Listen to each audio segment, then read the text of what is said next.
അപ്പോൾ നമ്മുടെ വാരിച്ചോര യാത്ര എല്ലാവർക്കും ഇഷ്ടപ്പെട്ടു എന്ന് കരുതുന്നു. നമ്മുടെ അടിപൊളി ഒരു റൈഡായിരുന്നു. നമ്മുടെ ഒരു ഡ്രീം ഒരു കം ട്രൂ എന്നൊക്കെ പറയാം. നിങ്ങൾ ആ വീഡിയോ കണ്ടപ്പോൾ നിങ്ങൾക്ക് ഒരു പ്രത്യേക ഒരു വണ്ടർലാൻഡിൽ എത്തിയ ഫീൽ ആയിരിക്കും എന്ന് വിചാരിക്കുന്നു. കാരണം അത്രയ്ക്ക് റിയാലിറ്റി ഭയങ്കരമായിരുന്നു നമ്മൾ കണ്ടപ്പോഴേക്കും. പക്ഷേ ഇവിടെ എത്തിപ്പെടുക എന്നുള്ളത് വളരെ ബുദ്ധിമുട്ടുള്ള കാര്യമാണ്. അപ്പോൾ അതുകൊണ്ട് തന്നെ നമ്മൾ പോയ വഴി എന്ന് പറയുന്നത് ഗുവാഹട്ടിയിൽ നമ്മൾ എത്തിയിരിക്കുന്നത് സിജു എന്ന് പറയുന്ന സ്ഥലത്താണ്. അപ്പോൾ ഗുവാഹട്ടിയിൽ നിന്നും ദുദ്നോയ് എന്ന് പറയുന്ന സ്ഥലത്തേക്ക് ബസ് കിട്ടും. നമ്മുടെ തൊട്ടടുത്തുള്ള വലിയ എയർപോർട്ട് ആയാലും റെയിൽവേ സ്റ്റേഷൻ ആയാലും ഗുവാഹട്ടിയാണ്. ഗുവാഹട്ടിയിൽ നിന്ന് ദുദ്നോയ് എന്ന് പറയുന്ന സ്ഥലത്തേക്ക് ബസ് കിട്ടും. ദുദ്നോയിൽ നിന്നും ബാഗ്മരയ്ക്ക് ബസ് കിട്ടും. ബാഗ്മര വരെ പോകേണ്ട ആവശ്യമില്ല. കാരണം ബാഗ്മര ടു പിന്നെ എമാംഗ്രേ എന്ന് പറയുന്ന സ്ഥലത്തേക്കാണ് നമുക്ക് പോകേണ്ടത്. അവിടേക്ക് 2-2.5 മണിക്കൂർ ദൂരമുണ്ട്. അതുകൊണ്ട് ഏറ്റവും ബെറ്റർ സിജു എന്ന് പറയുന്ന സ്ഥലത്ത് സ്റ്റേ എടുക്കുക. അവിടെ ഒരു PWDന്റെ ഗസ്റ്റ് ഹൗസ് ഉണ്ട്. അപ്പോൾ അവിടുത്തെ റൂം ഫോൺ നമ്പർ, അടുത്ത ആളുടെ ഫോൺ നമ്പറൊക്കെ നമ്മൾ കമന്റ് ബോക്സ് ഇടാം, ഡിസ്ക്രിപ്ഷൻ ബോക്സ് ഇടുകയൊക്കെ ചെയ്യാം.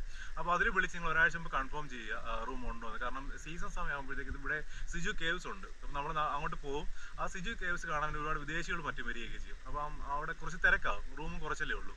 അപ്പോൾ അതുകൊണ്ട് നിങ്ങൾ നേരത്തെ നിന്ന് വിളിച്ച് സംസാരിച്ചിട്ട് ചെല്ലുക.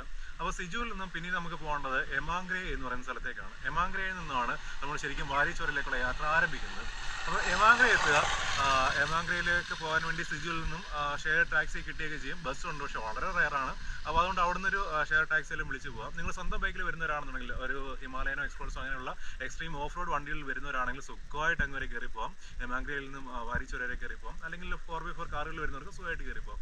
ഇല്ലാത്തവർ ബസ്സിലോ മറ്റു വാഹനങ്ങളിലോ വരുന്നവർ എമാംഗ്രേ എത്തുക. എമാംഗ്രയിൽ നിന്നും ബൊലേറോ സർവീസ് അവൈലബിൾ ആണ്. 3000 രൂപയാണ് ഒരു ബൊലേറോയ്ക്ക്. പൈസ ചോദിച്ച് കൺഫേം ആക്കിയിട്ട് മാത്രമേ വണ്ടി കയറി പോകാവൂ. കാരണം നമ്മള് ഇവർക്ക് അവരുടേതായ കുറെ റൂൾസും നമുക്ക് സംസാരിക്കാൻ മനസ്സിലാവും. റൂൾസും കാര്യങ്ങളും പലർക്ക് ഹിന്ദി മര്യാദയ്ക്ക് അറിയില്ല. ഹിന്ദി എന്ന ഭാഷ അറിയുകൂടെ, ഇംഗ്ലീഷ് പിന്നെ തീരെയില്ല. പിന്നെ 1-2 പേരുണ്ട് എഡ്യൂക്കേറ്റഡ് ആയിട്ടുള്ളത്. അപ്പൊ അവരെ വിളിച്ചായിരിക്കും ഇവര് സംസാരിക്കുന്നത്. അപ്പോൾ അതുകൊണ്ട് കംപ്ലീറ്റ് ആയിട്ട് കാര്യങ്ങൾ സംസാരിച്ച് ഉറപ്പിച്ചതിന് ശേഷം മാത്രം മുകളിലേക്ക് പോവുക. മുകളിലേക്ക് പോകാനുള്ള വഴി കംപ്ലീറ്റ് നമ്മൾ കണ്ടല്ലോ, നടുവൊടിക്കുന്ന യാത്ര തന്നെയാണ്. അവിടുന്ന് 2 കിലോമീറ്റർ പിന്നെയും 1.5 കിലോമീറ്റർ ട്രെക്ക് ചെയ്യുകയും വേണം. അപ്പോൾ ഇത്രയ്ക്ക് ബുദ്ധിമുട്ടുകൾ സഹിച്ച് നിങ്ങൾക്ക് എത്താൻ പറ്റുമെന്നുണ്ടെങ്കിൽ നിങ്ങൾ എത്തിപ്പെടുത്തുന്ന ഡ്രീം ലാൻഡിലായിരിക്കും നിങ്ങൾ ഉറപ്പ് വരികയാണ്. അല്ലേ? അടിപൊളി സ്ഥലമാണ്. നിങ്ങൾ തന്നെ കണ്ടു കാണുമല്ലോ, അടിപൊളി സ്ഥലമാണ്. പക്ഷേ നിങ്ങളുടെ സേഫ്റ്റി നിങ്ങളുടെ കയ്യിലാണ്. ഞാൻ വീണ്ടും എടുത്ത് പറയാണ്, നിങ്ങൾ വണ്ടി കൊണ്ടുപോകുന്നത് നിങ്ങളുടെ റിസ്കിലായിരിക്കും. കാരണം ഇൻ കേസ് പണി കിട്ടിയാൽ ഒരാള് താഴേന്ന് വന്ന് വേണം ശരിയാക്കാൻ. അയാൾ ചോദിക്കുന്ന പൈസ കൊടുക്കേണ്ടത്. കാരണം നമ്മൾ വന്നപ്പോഴത്തേക്ക് 2 പയ്യന്മാര് ബൈക്കിൽ എക്സ്പേർട്സിൽ വന്നിട്ടുണ്ടായിരുന്നു. അവര് ബൈക്കോട് കൂടി റോഡിൽ വീണു. അവർ സൈഡിൽ ഒതുക്കി വെച്ചിട്ട് അടുത്ത ജീപ്പ് വരുന്നിടം വരെ വെയിറ്റ് ചെയ്തിട്ടാണ് പിന്നീട് അവർ ആ ജീപ്പിന്റെ പുറകെ വരുന്നത്.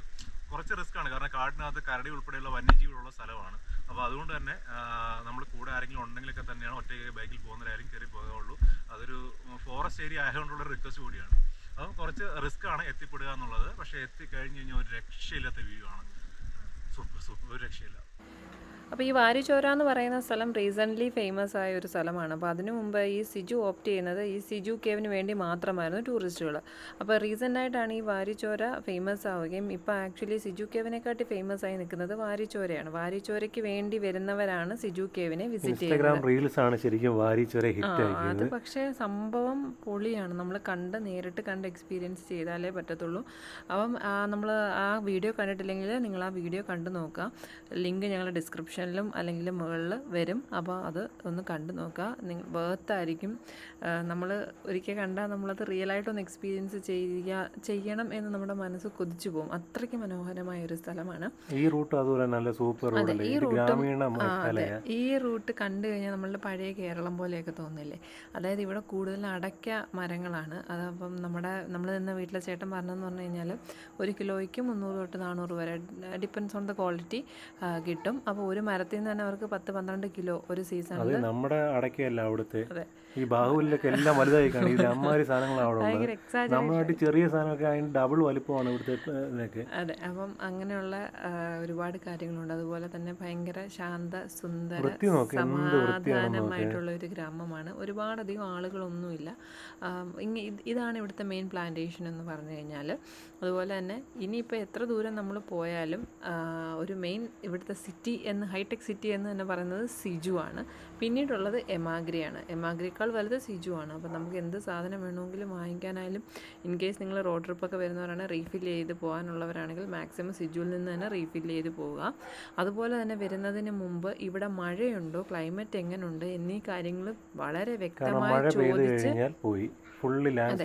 ചോദിച്ച് മനസ്സിലാക്കിയിട്ടേ വരാവൂ. കാരണം വാരിച്ചോരയിലും വെള്ളമുണ്ടെങ്കിൽ ഒരു ലെവൽ ഓഫ് വാട്ടർ ഉണ്ടെങ്കിൽ മാത്രമേ നമുക്ക് അവിടെ മാക്സിമം നമുക്കൊരു ഭംഗിയിൽ എക്സ്പ്ലോർ ചെയ്യാൻ പറ്റത്തുള്ളൂ. അപ്പോൾ ഇതാണ് സിജു കേവ്. എൻട്രി ഫീസ് 50 രൂപയുണ്ട്. തൊട്ടടുത്ത് തന്നെ സിജു ടൂറിസ്റ്റ് ലോഡ്ജും ഉണ്ട്. ഒരു രാത്രിയിലേക്ക് 1600 രൂപയാണ് നമ്മുടെ സിജു ടൂറിസ്റ്റ് ലോഡ്ജിൻ്റെ ഫീ എന്ന് പറയുന്നത്. പക്ഷേ ഇവിടം വരെ വണ്ടി വരത്തുള്ളൂ. അത് ഒരു 1/2 കിലോമീറ്ററോളം നമുക്ക് ഇത് നദിയും ക്രോസ് ചെയ്ത് ലഗേജൊക്കെ എടുത്തുകൊണ്ട് നടക്കേണ്ടി വരും. കുറച്ച് ബുദ്ധിമുട്ടുണ്ട്. അതെ, നമ്മൾ വന്നത് പണിയാണ്. കാരണം നമ്മുടെ കയ്യിൽ ലഗേജ് ഉണ്ട്. ലഗേജ് ചുമക്കുന്ന കാര്യമാണ് പാട്. കാരണം നമ്മുടെ സാഡിൽ ബാഗ് കീറിയിരിക്കുന്നതുകൊണ്ട് വേറെ ഇടയിൽ കൊടുക്കാനും ഒക്കത്തില്ല. മേഘാലയ എന്ന് പറഞ്ഞാൽ പ്ലേറ്റു റീജിയൻ ആണല്ലോ, ഒരു പീഠഭൂമി പ്രദേശമാണ്. അപ്പോൾ ഇവിടെ കൂടുതൽ ലൈം സ്റ്റോൺ ഫോർമേഷൻസ് ആണുള്ളത്. അപ്പോൾ അങ്ങനെ മഴ പെയ്യുമ്പോഴൊക്കെ കാലാകാലമായിട്ട് മഴയൊക്കെ പെയ്ത് നമ്മുടെ നീറ്റൊക്കെ ഇല്ലേ, അപ്പോൾ അതിൽ വെള്ളം വീഴുമ്പോഴത്തേക്ക് അത് പൊടിയല്ലോ, സെയിം സ്ട്രക്ചർ. അപ്പോൾ അങ്ങനെ മേഘാലയയിൽ ഒരുപാട് കേവ്സ് ഉണ്ടായിട്ടുണ്ട്, നമ്മുടെ ഗുഹകൾ. അപ്പോൾ അതിൽ സിജു എന്ന് പറയുന്ന സ്ഥലത്തെ ഗുഹ എന്ന് പറയുന്നത് പ്രശസ്തമാണ്. വലുതൊന്നുമല്ല, അത്രയ്ക്ക് ഒരുപാട് വലുതല്ല. മേഘാലയയിൽ വലിയ ഗുഹകൾ ഒരുപാടുണ്ട്. അപ്പം നമ്മൾ താമസ സ്ഥലത്ത് അടുത്തായതുകൊണ്ടും നമുക്ക് പെട്ടെന്ന് അക്സസിബിൾ ആയതുകൊണ്ട് നമ്മൾ സിജു കേവ്സ് എക്സ്പ്ലോർ ചെയ്യാമെന്ന് വിചാരിച്ചു. സിജുവിൽ തന്നെ സിജുവിന് ഒരു 4-5 കിലോമീറ്ററോളമേ ഉള്ളൂ. വരുന്ന വഴിയൊക്കെ വളരെ മനോഹരമാണ് കാണാൻ. ഒരുപാട് അടയ്ക്ക കൃഷിയും കാര്യങ്ങളും ഒക്കെ ഉള്ള ഒരു സ്ഥലം. അപ്പൊ അതിലേക്ക് നേരെ ഇറങ്ങി വന്ന് റോഡ് തീരുന്നിടത്താണ് സിജു കേവ്. ഈ സിജു കേവിന് അവര് മറ്റൊരു പേര് പറയുന്നത് ദബോക്കോൾ എന്ന് ചോദിക്കുമ്പോഴാണ് ദബോക്കോൾ എന്ന് പറഞ്ഞാലാണ് ഇവിടുത്തെ നാട്ടുകാർക്ക് അത് അറിയാവുന്നത്. സ്ഥലം പറഞ്ഞു തരൂ. പിന്നെ മൈൽ സ്റ്റോണുകളുണ്ട്, നമുക്ക് കാണാം. എന്നാ പിന്നെ സ്റ്റെപ്പ് ഒരുപാടായി. നേരത്തെ കാണാനുള്ളതെന്ന് വെച്ച് കഴിഞ്ഞാൽ കണ്ടിട്ട് ബാക്കി പറഞ്ഞുതരാം.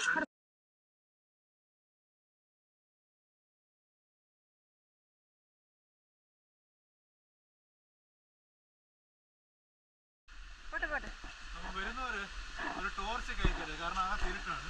നമ്മുടെ മൊബൈലിന്റെ വെളിച്ച് എത്രത്തോളം എഫക്റ്റീവ് എന്ന് പറയാൻ പറ്റില്ല. അതുകൊണ്ട് ഞാൻ ഒരു ടോർച്ചും കൂടി എടുത്തിട്ടുണ്ട്.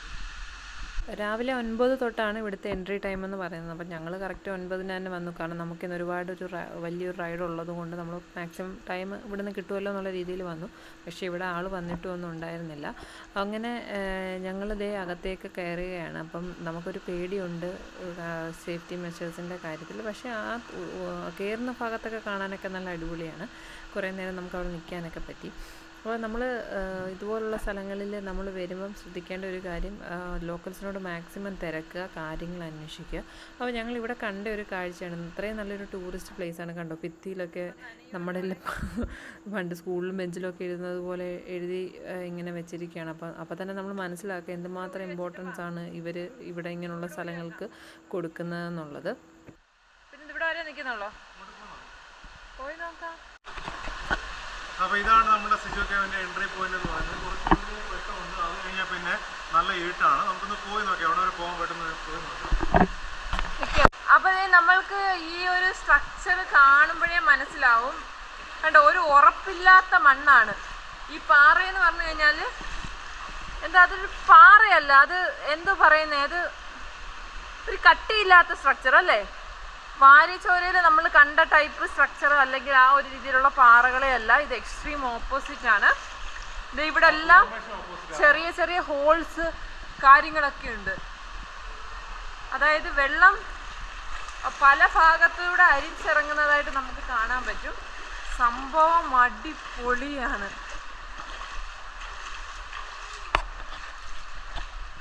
സംഭവം കൊള്ളാം. പക്ഷെ നമുക്ക് ഇത് എത്രമാത്രം നമുക്ക് വിശ്വസിക്കാൻ പറ്റത്തില്ല കേട്ടോ. നമ്മൾ സേഫ് ആണോ എന്നുള്ള സേഫ്റ്റി പ്രോബ്ലംസ് ഉണ്ട് നമുക്ക്. ഇവിടെ എല്ലാം ഇടുക്കി കൂടെ ഒക്കെ വേറെ വേറെ വഴികൾ കാണാം നമുക്ക് എക്സ്പ്ലോർ ചെയ്യാൻ വേണ്ടിയിട്ട്. പക്ഷെ സൂക്ഷിച്ച് മാത്രം പോവുക. ഇരുട്ടായി. അല്ലല്ല, റെക്കോർഡിംഗ് ആണ്. നമ്മുടെ കേവിനകത്ത് പ്രധാനമായിട്ടും കാണാനുള്ളത് ഈ ഒരു ഫോർമേഷൻ ആണ്. അതായത് സ്റ്റോൾവേഴ്സ് എന്ന് പറയുന്നത്. നമ്മുടെ മുകളിൽ നിന്ന് വെള്ളം ഇങ്ങനെ അരിച്ചിറങ്ങി വന്നിട്ട് തുമ്പത്ത് വന്നിട്ട് ഇങ്ങനെ ഇറ്റിറ്റ് വീഴത്തില്ലേ. അപ്പം അതിനകത്ത് അത് കണ്ട ആ ഫോർമേഷൻസ് കണ്ട ഇത് അങ്ങനെ വന്ന് വെള്ളം വീണ്ട് ഇങ്ങനെ തുമ്പത്തോട്ടിരിക്കും. അപ്പോൾ ചില കേവ്സിലേക്ക് അത് വളരെ പ്രോമിനൻ്റ് ആയിട്ട് കാണാൻ പറ്റും. ഇത് മാത്രമാണ് ഇതിനകത്ത് കാണാനുള്ളത് മെയിനായിട്ടുള്ളത്. മാത്രമല്ല ആ പാറയ്ക്ക് ഒരു പ്രത്യേകതരം ഷൈനിങ് നിങ്ങൾക്ക് കാണാൻ പറ്റും. നോക്കുക, ലൈറ്റ് ഇടുമ്പം കണ്ടോ ഒരു എന്തോ ഒരു പ്രത്യേക തരം ഗ്ലിറ്ററിങ് ഉണ്ട്. ആവലാണ്, നമുക്ക് ഒരുപാട് അകത്തേക്ക് പോകാൻ പറ്റില്ല. കാരണം നമ്മൾ എന്താ പറയുക, ആളുകൾ കുറവാണ്. കടവാവലുകൾ ചിലയ്ക്കുന്നത് നമുക്കിങ്ങനെ കേൾക്കാം. നമ്മൾ ഇത്ര ദൂരമാണ് നടന്നു വന്നിരിക്കുന്നത്. സംഭവം കൊള്ളാം. അവിടെ ഒരു ഫോർമേഷൻ ഉണ്ട്. അകത്തേക്കാണ് കൂടുതൽ ഫോർമേഷൻസ്. എക്സ്പ്ലോർ ചെയ്യാനാണെങ്കിൽ ഉള്ളിലോട്ട് ഒരുപാട് പോകാനുണ്ട്. പക്ഷേ നമ്മൾ അത്രയ്ക്ക് വലിയ ഡീറ്റെയിൽ ആയിട്ടുള്ള എക്സ്പ്ലോറേഴ്സ് അല്ലാത്തതുകൊണ്ട് നമ്മൾക്ക് അതിനകത്ത് വലിയ പരിചയമില്ലാത്തതുകൊണ്ടും കേവിനകത്ത് പെട്ടുപോയി കഴിഞ്ഞാൽ, കാരണം ഒരുപാട് അറകളും വഴികളും ഉള്ളൊരു കേവാണിത്. അപ്പോൾ എവിടെ ചെന്ന് അവസാനിക്കും, നമ്മൾ എവിടെ എത്തുന്നു പറയാൻ പറ്റില്ല. ഒന്നുകിൽ ഇതിനകത്ത് ഡീറ്റെയിൽ എക്സ്പീരിയൻസ് ആയിട്ടുള്ള ആൾക്കാരോ എന്തെങ്കിലും ഉണ്ടെങ്കിൽ മാത്രമേ നമുക്ക് ഒരുപാട് ഉള്ളിലേക്ക് പോകാൻ പറ്റുള്ളൂ. പിന്നെ വവ്വാലുകളുണ്ട്, പിന്നെ മറ്റ് പാമ്പോ വല്ലതും ഉണ്ടോ നമുക്കറിയില്ല. അപ്പോൾ നമുക്ക് ഇതിനെപ്പറ്റി വലിയ അറിവില്ലാത്തതുകൊണ്ട് നമ്മൾ ഈ സ്റ്റാർമേഡ് ഫോർമേഷൻ കാണാൻ എത്തിയതുകൊണ്ട് മാത്രം നമ്മൾ ഈ കേവ് അധികം ഉള്ളിലോട്ട് പോകുന്നില്ല. ജസ്റ്റ് ഇവിടം വരെ നടന്ന് അകത്ത് നമ്മൾ ഇവിടം വരെ പോകുന്നുള്ളൂ. മാക്സിമം ഇവിടം വരെ എക്സ്പ്ലോർ ചെയ്യുന്നുള്ളൂ. നമ്മൾ എക്സ്പീരിയൻസ്ഡ് അല്ല. അപ്പോൾ നമ്മുടെ സേഫ്റ്റി കൂടി നമ്മൾ കണക്കിലെടുക്കേണ്ടേ. അതുകൊണ്ട് നമ്മൾ തിരിച്ചു പോവുകയാണ് ചെയ്യുന്നത്. ഇത്രയേ ഉള്ളൂ. ഇത് തന്നെയാണ് അകത്തേക്ക് ഉള്ളത്. ഒരുപാടൊന്നുമില്ല, കുറച്ചേ ഉള്ളൂ. പക്ഷെ ഇതിന്റെ ഇടതും വലതുമായിട്ട് ഒരുപാട് കൈവഴി പോലെ ഇങ്ങനെ അകത്തേക്ക് ചെറിയ ചെറിയ ഗുഹകൾ പോലെ ഉണ്ട്. അങ്ങനെ വീണ്ടും പറയുകയാണ്, നമ്മൾ അറിയാമേത്തൊരു സ്ഥലത്തേക്ക് പോകുമ്പോൾ ഒരുപാട് ഉള്ളിലേക്ക് കയറി പോകരുത്. അതുകൊണ്ടാണ് ഇവിടെ പല സ്ഥലങ്ങളിലും ഗൈഡും കാര്യങ്ങളും ഒക്കെ ഉള്ളത്. അപ്പോൾ ഇവിടെ നമ്മൾ വന്നപ്പം ആളില്ലാഞ്ഞത് കൊണ്ടാണ് നമ്മൾ നമ്മുടെ റിസ്ക്കിലാണ് ഇറങ്ങി വന്നത്. അപ്പോൾ ഇനിയിപ്പോൾ ഞങ്ങൾ കാണിച്ചു തരാം ഈ എന്തുമാത്രം വലിയൊരു മലയുടെ ഉൾവശത്താണ്, അകത്താണ് നമ്മൾ നിന്നതെന്നുള്ളത്. ഇത് കണ്ടോ, ഇതാണ് മല. ഇതിന് ഉൾവശത്താണ് നമ്മൾ നിന്നത്. അപ്പോൾ ഈ മലയുടെ സൈഡിൽ കൂടെ എല്ലാം ഇങ്ങനെ വെള്ളം ഇറ്റിറ്റ് വീഴുന്നുണ്ട്. അതായത് ഇതിന് ഉൾവശത്ത് നല്ല ഊറ്റുള്ള രീതിയിലുള്ള അല്ലെങ്കിൽ അങ്ങനെ ഒരു സ്രോതസ് ഉണ്ട്. അപ്പോൾ അതത്ര സേഫായിട്ടുള്ള സ്ഥലമല്ല. ഒരുപാട് നേരം നമുക്ക് നിൽക്കാൻ പറ്റില്ല. അങ്ങനെ ഞങ്ങൾ തിരിക്കുകയാണ്. മുകളിൽ നിന്ന് പലയിടത്തു നിന്ന് വെള്ളം ഇങ്ങനെ അരിച്ചിറങ്ങുന്നത് നമുക്ക് കാണാൻ പറ്റും.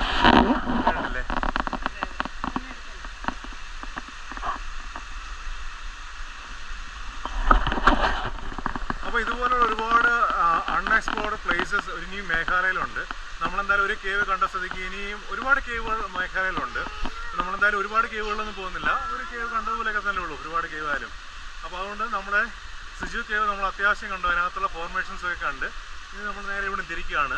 നമുക്ക് ബാൽപാക്രം എന്ന് പറയുന്ന ഒരു നാഷണൽ പാർക്കുണ്ട്. അവിടേക്കാണ് പോകേണ്ടത്. അപ്പോൾ രാവിലെ അവിടെ ചെന്ന് അവിടുത്തെ കാര്യങ്ങൾ എങ്ങനെയാണെന്ന് നോക്കണം.